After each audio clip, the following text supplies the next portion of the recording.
கவலைப்படாதீங்க. அது வரைக்கும் அண்ணனால வந்து பிரைம் மினிஸ்டர் ஆக முடியாது.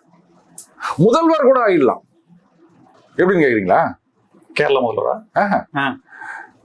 நீங்க ஒரு காலேஜ் ஆரம்பிச்சீங்கன்னா அதுல வந்து முதல்வர் அப்படின்னு போட்டு அங்க போய் உட்காந்துக்கலாம்.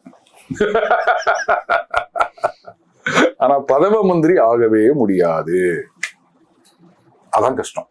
இது அவருக்கு நல்லா தெரிஞ்சு போச்சு. கட்சியிலே யாரும் மதிக்கிறது இல்லை, அவர் சொல்றதை கேட்கறது இல்லை. அப்புறம் தானே இந்த நாட்டு ஜனங்க கேட்க போறாங்க அவர் சொல்றத. அப்ப எனக்கு வெறுப்பு வரத்தானே செய்யுங்க ராம்ஸ். இந்த வெறுப்பின் வெளிப்பாடு தான். பின்ன வேற என்ன? பின்ன என்னத்துக்கு ஒரு போற இடத்துல எல்லாம் வந்து இது மாதிரி சொல்ற காம்ப்ரமைஸ்டு பிஎம்னா என்ன சொல்றாரு? அது வேற. அது பாருங்க, அந்த பெட்ரோலியம் மினிஸ்டர் அவர் பேர் எப்ஸ்டீன் ஃபைல்ல இருக்குது. சரி, அதுல அவர் என்ன பண்ணியிருக்கார்? இது மாதிரி பண்ணார், அது மாதிரி பண்ணார், எங்கேயாவது இருக்குதா? போட்டோ இருக்கு. என்ன போட்டோ இருக்கு? சம்மந்தப்பட்டிருக்காரு அப்படின்ட்டு போட்டோ எடுத்து காமிங்க.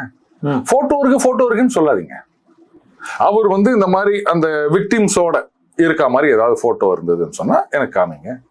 இருந்தாலும் லட்டு மாதிரி கேஸ் ஆச்சு உங்களுக்கு. அதையும் நீங்க அச்சடிச்சு விட்டுட்டுக்கலாம? அதை விட்டுட்டு விளக்கெண்ண மாதிரி பைத்தியக்காரங்க மாதிரி ஏஐ வீடியோவில் போட்டு சுத்திருந்தாங்க காங்கிரஸ்ல. அதுக்கப்புறம் அதெல்லாம் வீடியோவெல்லாம் எடுத்தாங்க, தெரியும்ல? வெக்கமா இல்ல உங்களுக்கு? சின்ன புள்ளத்தனமா இருக்குது. ட்ரோல் வீடியோ பண்ற மாதிரி ஒரு கட்சியோடைய அதிகாரப்பூர்வ ஹேண்டில் இந்த மாதிரி பண்ணி தெரிஞ்சுன்னுக்கிறீங்க. ஏஐ வீடியோ போட்டுங்க. இந்த மாதிரி மற்றவங்களுக்கு போட தெரியாதா?